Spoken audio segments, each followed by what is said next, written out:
The massive ship floated in the darkness of space like a mountain made of metal and light. It was called the Eternal Chorus, and it was the largest vessel ever built by any species in the known galaxy. Inside its great hall, 12 beings from 12 different worlds sat in a circle. They were the rulers of the Galactic Dominion, and they had gathered to watch the death of another civilization. High Arbiter Velthos stood at the center of the circle. His body was made of living crystal, and light moved through him like blood through veins. He was old, very old. He had seen hundreds of worlds fall before the Dominion's power. Today, he would see one more. "The human homeworld is before us," Velthos said. His voice was like glass breaking, sharp and cold. "Our fleet of 3,000 ships surrounds their planet. They have 47 vessels to defend themselves. The mathematics are simple." He waved one crystalline hand, and a hologram appeared in the air. It showed a small blue planet with white clouds and green lands. Earth. The humans called it Earth. Around it, like a swarm of insects, the Dominion Armada waited. "Run the simulation," Velthos commanded. The hologram changed. Numbers and lines appeared. The Dominion's advanced computers calculated every possible outcome of the coming battle. Ship positions, weapon strength, shield power, crew numbers, everything was measured and analyzed. The result appeared in glowing red letters: human extinction in 4.7 standard hours. The council members made sounds of approval. Some laughed. Others simply nodded, already bored with this conquest before it had even begun. "Another primitive species," said Councillor Dreth, "a being made of thick gray skin and 4 arms. They barely learned to travel between stars. What made them think they could stand against us?" "Pride," answered another councillor, this one a creature of floating gas contained in a mechanical suit. "All young species have too much pride. They believe they are special. They believe they are different. They are always wrong." Velthos raised his hand for silence. "We will offer them the standard terms. Surrender unconditionally, and we will allow some of them to live as servants. Refuse, and we will burn their world to ash." He sent the message himself. It traveled across space at the speed of light, reaching Earth in less than a second. Then, they waited for the response. On Earth, in a bunker deep beneath the city of Seoul, Admiral Park Tae-ho received the message. He was 63 years old, with gray hair cut short, and a face marked by years of hard decisions. He had fought in the Mars Colony Rebellion 20 years ago. He had lost friends, lost ships, lost battles. But he had never lost hope. Around him, his command staff worked at their stations. Screens showed the enemy fleet in terrible detail. 3,000 ships. Some of them were larger than cities. Their weapons could crack a planet in half. Their shields could stop anything humanity had ever built. "Sir," said Lieutenant Cha Nari, a young woman with steady hands and calm eyes, "the enemy is demanding our response." Admiral Park read the message on his screen. "Surrender or die." Simple words. The same words the Dominion had sent to hundreds of other species, and those species had all made the same choice. They had surrendered, or they had fought and lost. But humanity was not like those other species. Admiral Park thought about his granddaughter. She was 7 years old. She liked to draw pictures of spaceships and dream about visiting other worlds. She did not know that today might be the last day of human civilization. She did not know that 3,000 ships hung in the sky, ready to end everything. He thought about all the children on Earth, all the families, all the dreams and hopes and futures that hung in the balance. The Dominion saw humanity as insects, as numbers on a screen, as another conquest to add to their collection. They did not see the love, the courage, the stubborn refusal to give up that lived in every human heart. "Send a response," Admiral Park said. "What should I say, sir?" Nari asked. The Admiral smiled. It was a small smile, but it was real. "Send them an image, a closed human fist." Nari blinked. "Sir? They want to know if we will fight. Show them our answer." The message was sent. A simple picture. A human hand closed into a fist. No words. No explanation. Just defiance. Back on the Eternal Chorus, High Arbiter Velthos received the response. He stared at the image for a long moment. Then he made a sound that might have been laughter. They choose death, he said.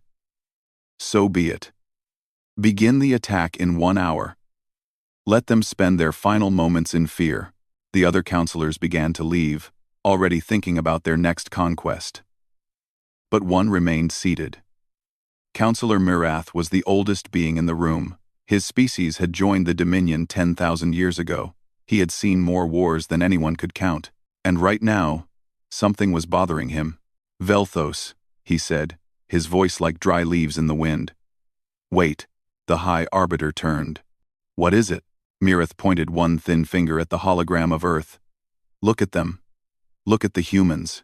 I see 47 ships and a primitive defense grid. What of it? They are not evacuating, Mirath said slowly. They are not running. They are not even panicking. I have watched 1,000 species face destruction. They all react the same way. Terror, chaos, desperate attempts to flee. But the humans... He paused. The humans are calm. Velthos made a dismissive gesture. They are in shock. They cannot comprehend what is about to happen to them. Perhaps, Mirath said, but he did not sound convinced. Or perhaps they know something we do not. What could they possibly know? We have studied them for decades. We know their weapons, their ships, their population centers. We know everything about them. Mirath was quiet for a moment. Then he spoke again. We know their machines. We know their numbers. But do we know them? Do we understand what kind of creatures they are? Velthos laughed. They are meat and bone. They live for less than a century. They fight among themselves constantly. They are nothing special. Mirath, nothing at all. Every species we have conquered believed we were nothing special. Mirath replied. Until we proved them wrong. The High Arbiter turned away. Rest, old friend. Your age is making you paranoid. In 5 hours, the humans will be extinct. And we will move on to our next target. This is how it has always been. This is how it will always be. Mirath said nothing more. But as he looked at the hologram of Earth, at the tiny ships that stood between humanity and extinction, he felt something he had not felt in thousands of years. He felt uncertain. On Earth, Admiral Park stood before a massive window that looked out at the night sky. He could not see the enemy fleet with his naked eyes, but he knew it was there. 3,000 ships, waiting to destroy everything he loved. His communicator buzzed. He answered it. Admiral, said a woman's voice. This is Dr. Shin Yuna. We are ready. Park closed his eyes for a moment. 6 months of preparation. 6 months of secrets and sacrifice and desperate hope. It all came down to this moment. Good, he said. Tell the fleet to stand by. When the enemy advances, we show them what humanity really is. He ended the call and looked back at the stars. The Dominion thought they knew humanity. They thought they understood what humans were capable of. They had run their simulations and calculated their probabilities and decided that Earth would fall in less than 5 hours. They were wrong. Admiral Park Tae-ho knew the truth. The enemy had studied humanity's weapons and ships and technology.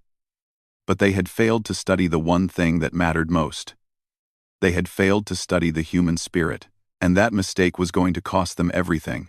6 months before the Dominion fleet arrived, Dr. Shin Yuna sat alone in her laboratory.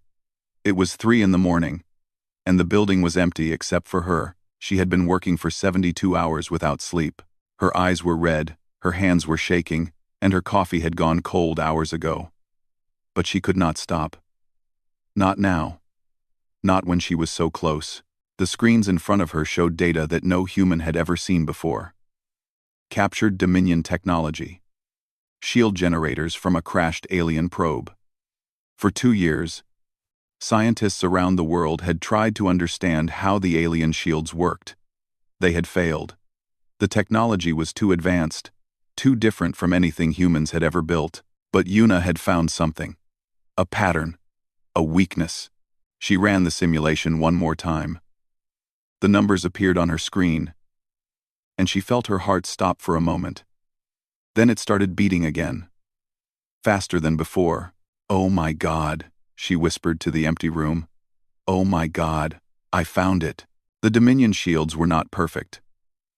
They operated on specific energy frequencies, like a radio tuned to a certain channel. And those frequencies were predictable.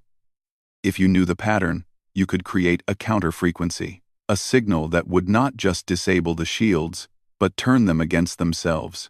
Yuna grabbed her phone and called the only number that mattered. General Baek Sung-ho answered on the second ring.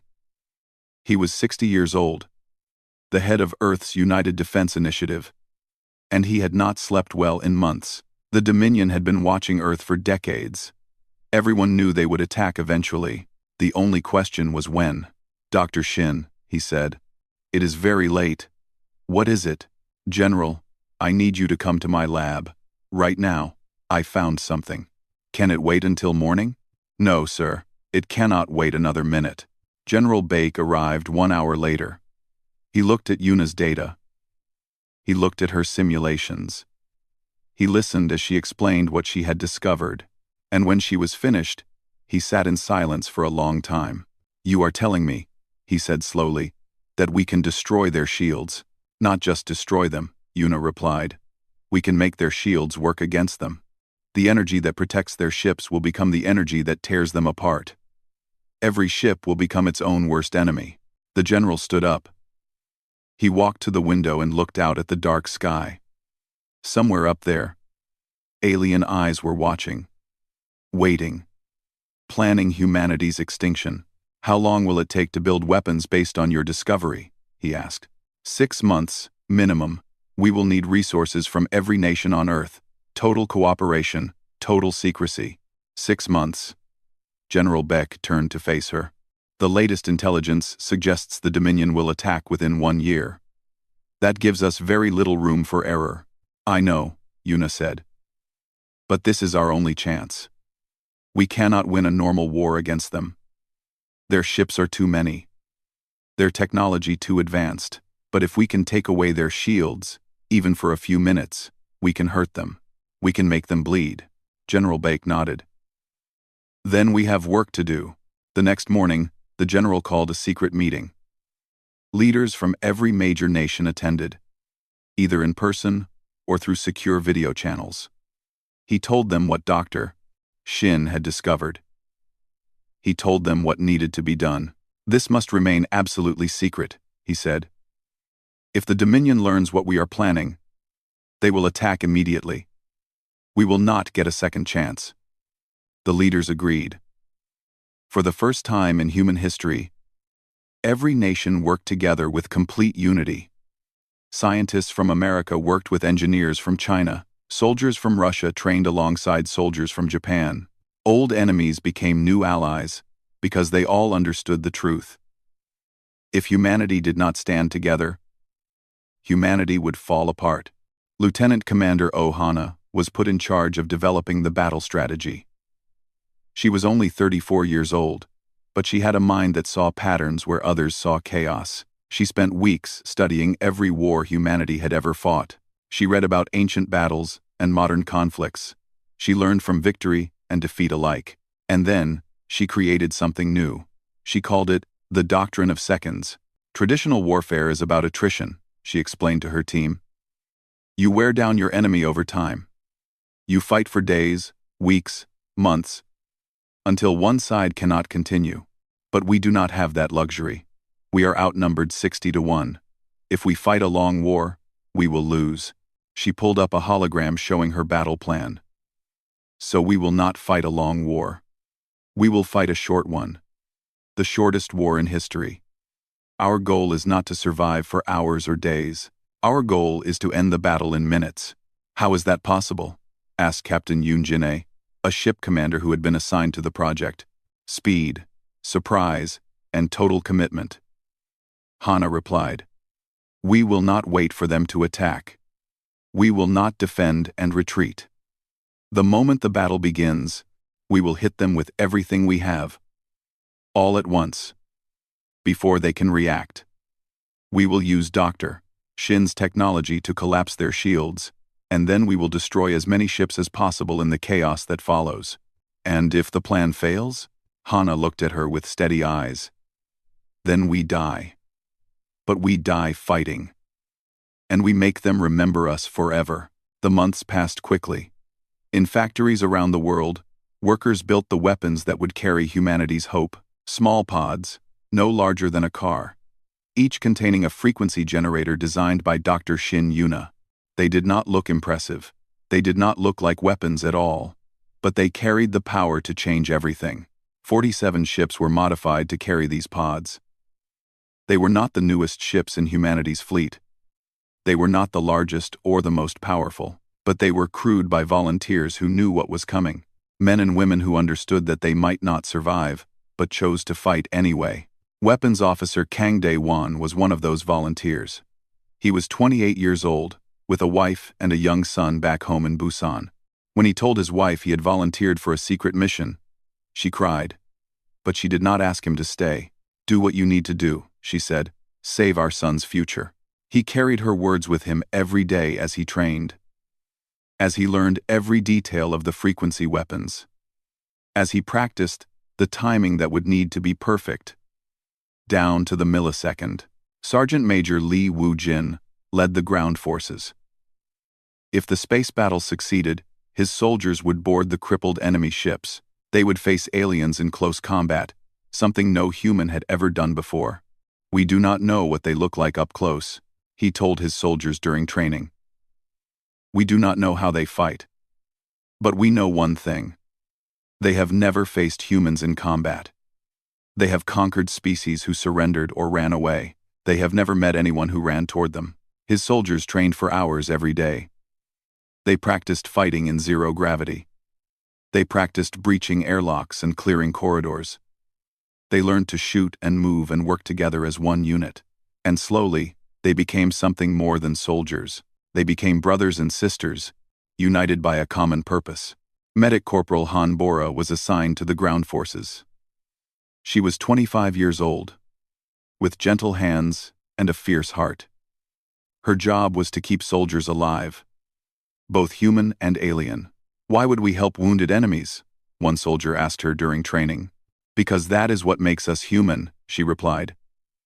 "We can be strong without being cruel. We can be warriors without being monsters. If we lose our compassion, we lose ourselves." The soldier thought about her words. Then he nodded. "I understand."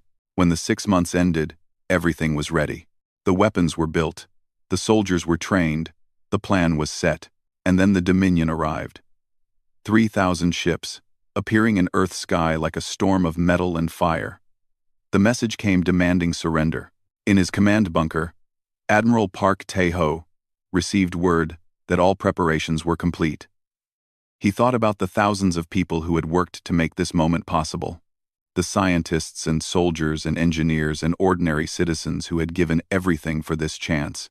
He thought about his granddaughter, drawing pictures of spaceships. He thought about all the children who would grow up free if this plan worked. And he thought about all the children who would never be born if it failed. The weight of humanity's future pressed down on his shoulders. But he did not bend. He did not break. He stood tall and faced the darkness. "Tell the fleet to prepare for battle," he said. "When the enemy moves, we move with them. And we show the entire galaxy what humanity is made of." Lieutenant Cha Nari sent the order. Across 47 ships, crews prepared for the fight of their lives. They checked their weapons. They said their prayers. They thought about the people they loved. And they waited for the moment that would change everything. The Dominion Armada began its advance at exactly 0600 hours Earth time. 3,000 ships moved forward in perfect formation. Like a wave of darkness spreading across the stars, their engines burned bright blue, and their weapons powered up with a deep humming sound that seemed to fill all of space. High Arbiter Velthos watched from the command deck of the Eternal Chorus. He felt nothing but mild boredom. This was a routine operation. The humans had refused to surrender, so now they would die. Simple, clean, efficient. Begin the bombardment when we reach optimal range, he ordered. Target their orbital defenses first, then their major cities. I want this finished before the day is over. His officers moved to obey. The great fleet continued its approach, engines pushing them closer to Earth with every passing second. On the bridge of the Soul's Fury, Captain Yoon Jin-ae watched the enemy fleet on her tactical display. The screen was almost completely covered with red dots, each one representing an enemy ship. In the corner, a small cluster of green dots showed the human fleet, 47 against 3,000. The numbers were so unfair that they almost seemed like a joke, but Jin-ae was not laughing. She was calm. She was focused. She had trained for this moment her entire life, even if she had not known it until 6 months ago. All stations report ready, said her first officer, a tall man with a scarred face and steady hands. Good. Hold position. We do not move until the Admiral gives the order. The waiting was the hardest part. Every second felt like an hour. Every heartbeat felt like a drumbeat, counting down to the end of everything. The bridge crew sat at their stations, fingers hovering over controls, eyes locked on screens, breathing slowly and carefully. The enemy fleet grew larger on the display. Closer, closer. Admiral Park Tae-ho stood in his command bunker on Earth, surrounded by screens showing every angle of the coming battle. He could see his own fleet, small and fragile against the massive enemy armada. He could see Earth behind them, blue and beautiful and worth fighting for. His hand rested on the communicator. One word from him would begin the attack. One word would decide the fate of humanity. He thought about timing. The enemy needed to be close enough for the frequency weapons to be effective, but not so close that they could react before the attack was complete. Dr. Shin had calculated the optimal range down to the meter. They had practiced the timing thousands of times in simulations, but this was not a simulation. This was real. And there would be no second chances. The enemy crossed into optimal range.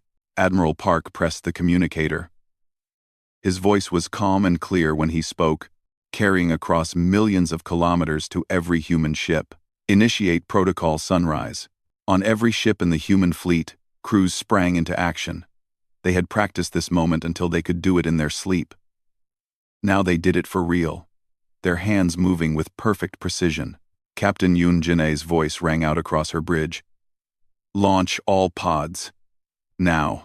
The Soul's Fury shuddered as hundreds of small pods ejected from her hull. They scattered into space, spreading out in a carefully calculated pattern. All around her, the other 46 human ships did the same. Thousands of pods, each no larger than a car, drifted through the void toward the enemy fleet. On the Eternal Chorus, a sensor officer noticed the pods. He checked his readings twice, then reported to High Arbiter Velthos. Sir, the human ships have released numerous small objects. They appear to be escape pods or debris.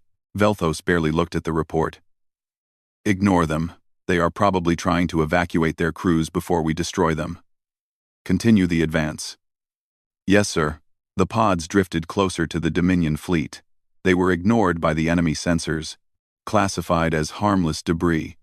Why would anyone worry about such tiny objects when they commanded 3,000 warships? Weapons Officer Kang Dae-won sat at his station aboard the Soul's Fury, his fingers resting on the activation controls.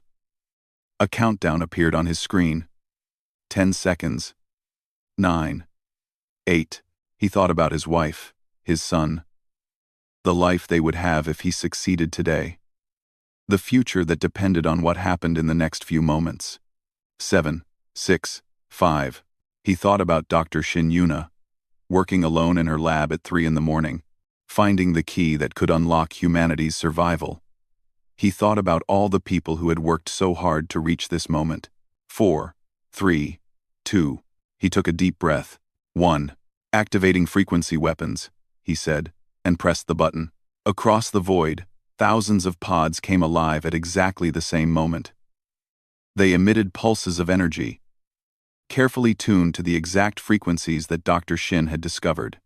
The pulses were invisible to the naked eye, but they spread through space like ripples in a pond. The first ripple reached the nearest Dominion ship. Its shields flickered. The second ripple hit. The shields flickered again. The third ripple hit, and everything changed. The shield generators on the Dominion ship did not simply fail. They inverted. The energy that had been protecting the ship suddenly turned against it. Power surged backward through the systems. Conduits exploded. Consoles burst into flames. The ship's engines overloaded and tore themselves apart. In less than a second, a vessel that had conquered a dozen worlds was reduced to a burning wreck. And it was not alone. Across the entire Dominion fleet, the same thing happened. Ship after ship after ship, their shields inverted, their systems failed, their hulls cracked and broke as their own power turned against them. On the Eternal Chorus, High Arbiter Velthos stared at his tactical display in complete disbelief. Red warning lights flashed everywhere. Alarms screamed. Officers shouted reports that made no sense. We have lost contact with the 7th Fleet. The 3rd Division is reporting total shield failure. Multiple ships colliding. Engines out of control. Sir, we have lost over 500 ships in the last 30 seconds. That is impossible, Velthos said. His voice was quiet, almost a whisper. That is impossible. But it was happening. Right in front of him, the greatest armada in the history of the Dominion was tearing itself apart. Ships crashed into each other. Power cores exploded, taking out nearby vessels in chains of destruction. Thousands of aliens died in seconds, killed by their own technology. Counselor Mirith stood beside a viewport, watching the chaos unfold. His old eyes took in the sight of warships burning, of escape pods launching in desperate attempts to flee, of an invincible fleet reduced to scattered wreckage. I warned you, he said softly. I told you they were different. I told you they were different. Velthos turned on him with rage in his crystal eyes. How did they do this? How did primitive creatures from a backward world destroy our shields? They studied us, Mirith replied. Just as we studied them. The difference is, they found what they were looking for. On the Soul's Fury, the crew watched their tactical display transform. Red dots disappeared by the hundreds. Explosions bloomed across the enemy fleet like flowers of fire. The massive armada that had seemed so unstoppable was now in complete disarray, but Captain Yunjine knew the battle was not over. Not yet. All ships, advance, she ordered. Target any enemy vessel that still has power. Do not give them time to recover. The 47 human ships moved forward, their weapons firing for the first time. Missiles streaked through space, finding targets among the chaos. Laser cannons cut through weakened hulls. Every shot that would have bounced harmlessly off Dominion shields now struck home with deadly effect. Admiral Park watched from his command bunker, his heart pounding in his chest. The plan was working. Dr. Shin's frequency weapons had done exactly what they were supposed to do. The enemy fleet was crippled, confused, unable to organize a defense, but they still had hundreds of ships that were damaged but functional. They still had weapons. They could still fight back. Launch the boarding teams, he ordered. Take their ships. End this. Across the human fleet, transport shuttles launched toward the nearest enemy vessels. Sergeant Major Li Wujin was on the first shuttle, his rifle ready, his soldiers packed in tight behind him. Remember your training, he said through the comm. Fast and aggressive. Do not give them time to think. We are going to show these aliens what humans can do in close combat. The shuttle approached a crippled Dominion cruiser. Its shields were down, its weapons were dead, but lights still flickered inside its hull. The crew was still alive, not for long. The shuttle attached to an airlock. The door opened. Sergeant Lee was the first one through, his weapon raised, his eyes scanning for targets. He found himself in a corridor filled with smoke and emergency lighting. Alien bodies lay on the floor, killed by the shield inversion. But others were moving, rising, reaching for weapons. Contact front, Lee shouted, and opened fire. The battle for the enemy ship had begun. The corridor was dark and filled with smoke. Emergency lights flickered red, casting strange shadows on the walls. The air smelled like burning metal and something else. Something alien and wrong. Sergeant Major Li Wujin moved forward through the chaos. his rifle sweeping left and right. Behind him, his soldiers followed in tight formation. They had trained for this. They had prepared for this. But nothing could fully prepare a human for their first real alien encounter. The Dominion crew members were tall, gray-skinned beings with 4 arms and faces that showed no emotion. They wore no armor. Why would they? No enemy had ever boarded a Dominion ship in living memory. No species had ever been foolish enough to try. Until now, the first alien raised a weapon, some kind of energy pistol that glowed with blue light. Lee fired 3 times before the alien could aim. The shots hit center mass, and the creature fell. "Move!" Lee shouted. "Secure the bridge!" The soldiers pushed deeper into the ship. Aliens appeared from side corridors, from doorways, from hidden compartments. Some had weapons, some had only their 4 hands, reaching and grabbing with desperate strength. But the humans were faster, more aggressive, more willing to fight at close range. This was something the Dominion had never experienced. For thousands of years, they had won their wars from a distance. Their ships would approach. Their shields would protect them. Their weapons would destroy. Ground combat was something that happened to lesser species, not to the masters of the galaxy. They had forgotten how to fight up close. They had forgotten how to be afraid. Private Kim Han-sol was 19 years old, the youngest soldier in the boarding team. He had joined the military 1 year ago, fresh from school, looking for adventure. He had found something very different. An alien grabbed him from behind, 4 arms wrapping around his body with crushing strength. Han-sol felt his ribs bending, his breath being squeezed out of his lungs. The alien was strong, stronger than any human, but Han-sol had a knife. He pulled the blade from his belt and stabbed backward, again and again. The alien screamed, a sound unlike anything Han-sol had ever heard. The arms loosened. Han-sol spun around and fired point-blank into the creature's chest. The alien fell. Han-sol stood over it, breathing hard, his hands shaking. Then he heard his sergeant's voice in his earpiece. "Kim, move your ass. We are not done yet." He moved. On the Eternal Chorus, High Arbiter Velthos stood surrounded by chaos. His flagship had survived the initial attack, protected by its position at the center of the fleet, but everything around him was falling apart. Officers screamed reports that made no sense. The tactical display showed impossible things. Half the fleet was gone. Half of what remained was crippled, and the humans were boarding their ships, fighting their crews in hand-to-hand combat. "Get our shields back online," Velthos commanded. "Fire on the human fleet. Destroy them." "Sir, our shields are not responding. The frequency pulse damaged our generators." "Then use our weapons." "Most weapon systems are offline. The power surge affected everything." Velthos slammed his crystalline fist against a console, shattering it. "How is this happening? How are they doing this to us?" No one could answer him. No one understood. For thousands of years, the Dominion had been the hunters. They had never been the prey. They did not know how to react when everything went wrong.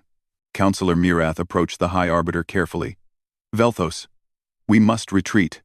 We must save what ships we can." "Retreat? The Dominion does not retreat. The Dominion has never lost 1,000 ships in 15 minutes before. This is not a battle anymore. This is a slaughter." Apart, Velthos turned on him, rage burning in his crystal eyes. "I will not run from primitive apes. I will not let their history books say that they defeated us." "Their history books will say what actually happened," Mirath replied quietly. "The only question is whether any of us survive to read them."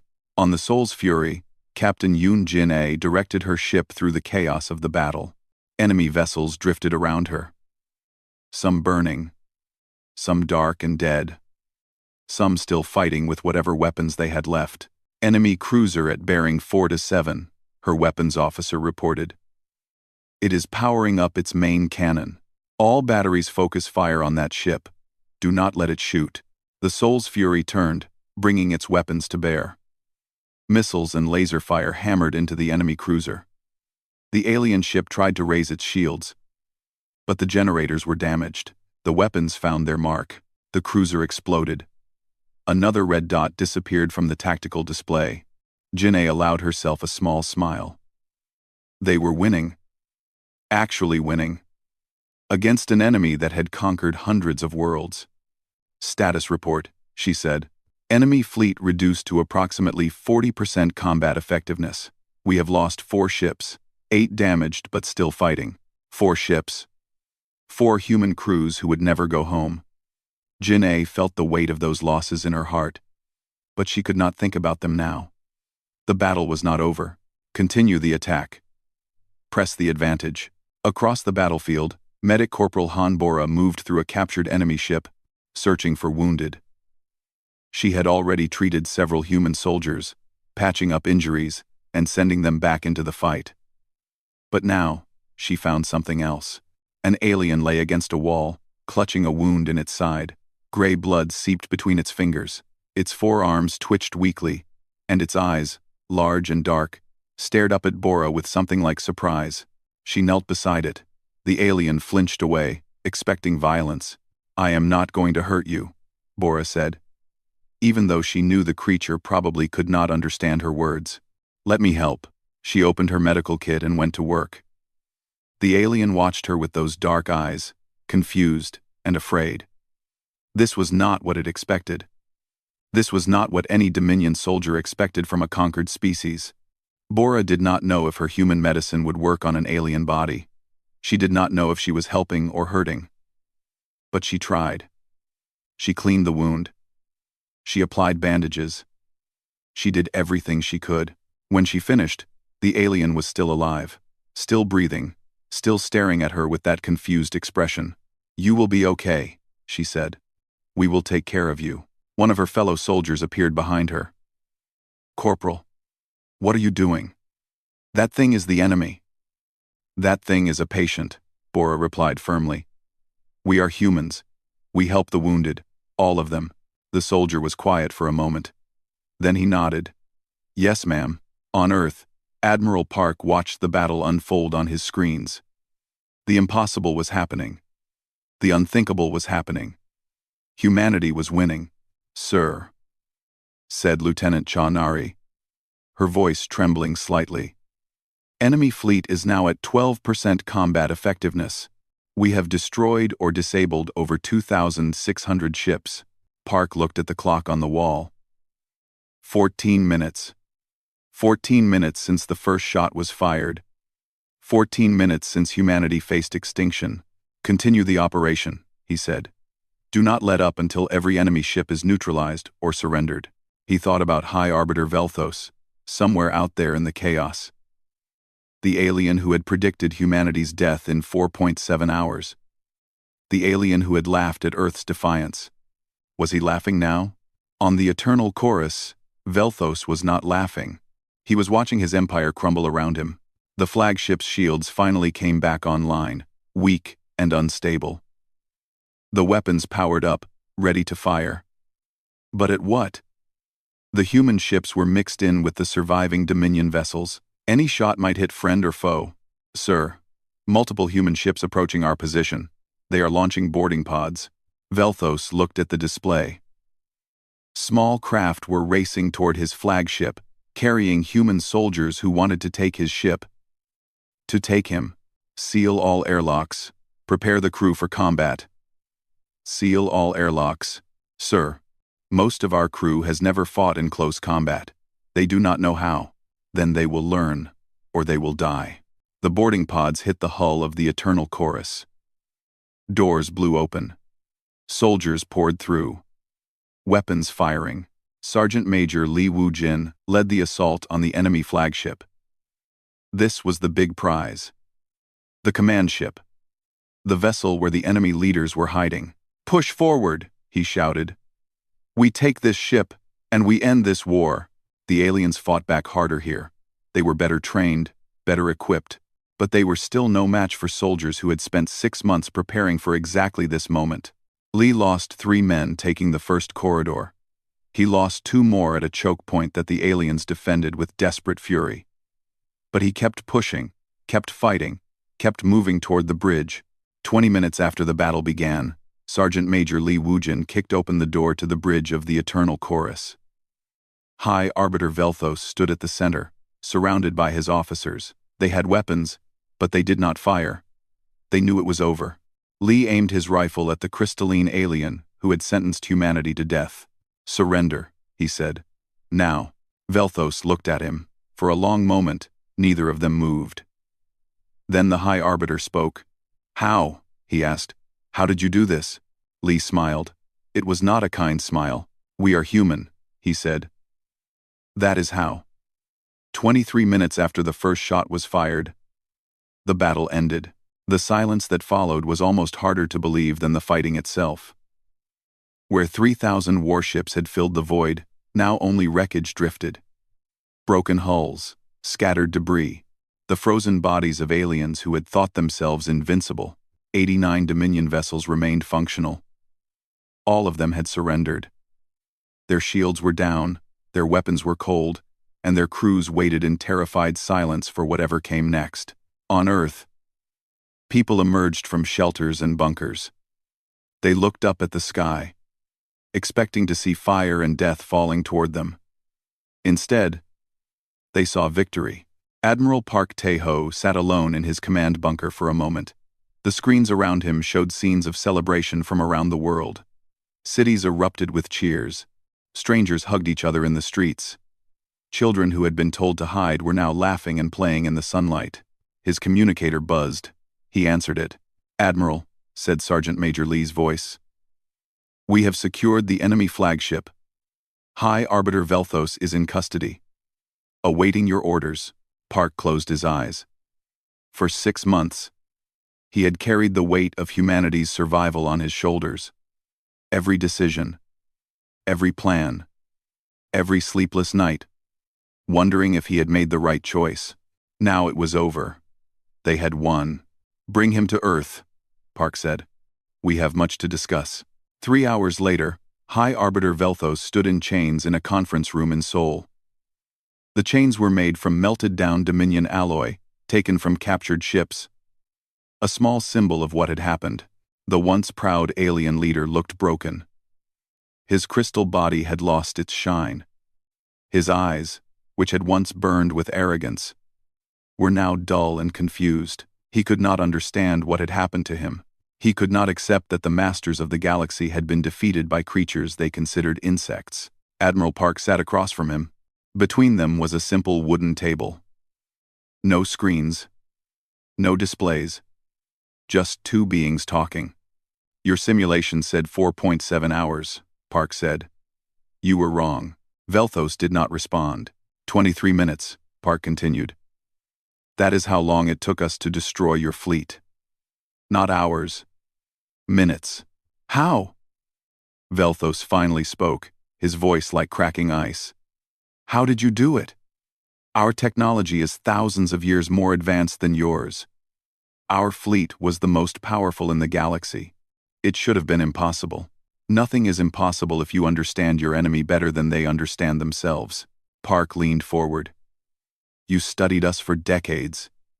You measured our ships, our weapons, our population. You calculated your probabilities and ran your simulations.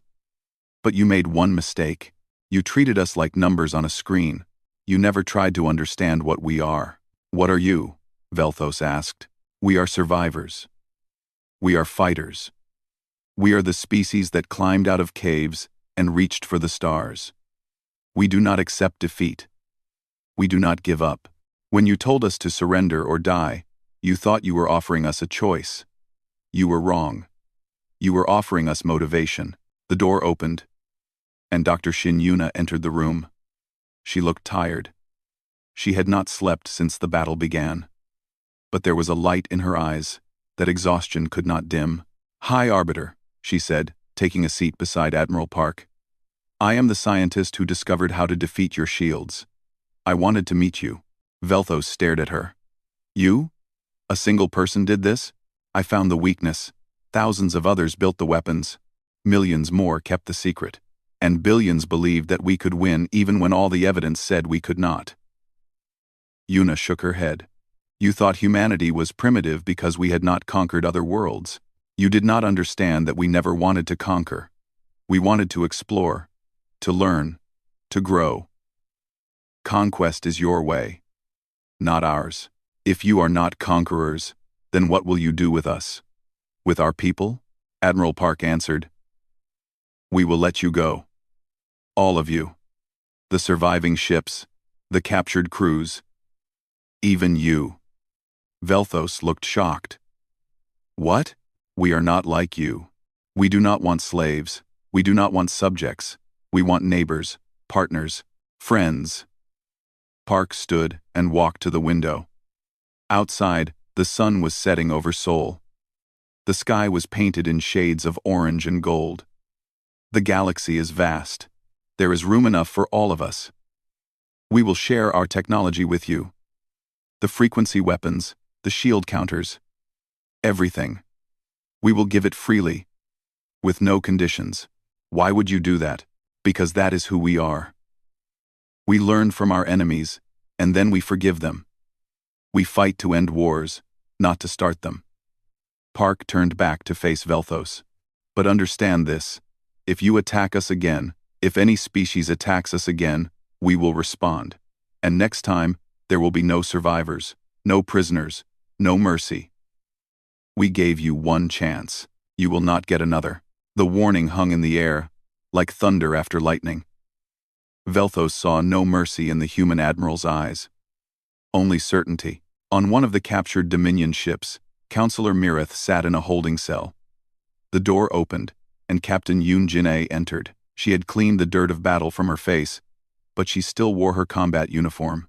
Counselor, she said, may I speak with you? Mireth nodded slowly. You are the captain who led the attack on our fleet. I am. You fought well, better than any enemy I have seen in 10,000 years. Jin-ae walked to a viewport that looked out at the stars. Earth hung in the distance, blue and green and beautiful. Do you know why we won? Your scientist found a weakness in our shields. Your soldiers were willing to die. Your leaders made good plans. That is part of it, but not all of it. Jin-ae turned to face him. We won because we never believed we would lose. Even when your 3,000 ships surrounded our planet, even when your simulation said we would be extinct in hours, we never stopped believing that we could win. That is foolish. Hope does not win battles. You are wrong. Hope is the only thing that wins battles. Technology can be copied. Soldiers can be trained. Plans can be stolen. But hope? Hope cannot be manufactured. It cannot be bought. It can only be felt, deep in the heart. Even when everything says you should give up. Mireth was silent for a long moment. Then he spoke. I am old.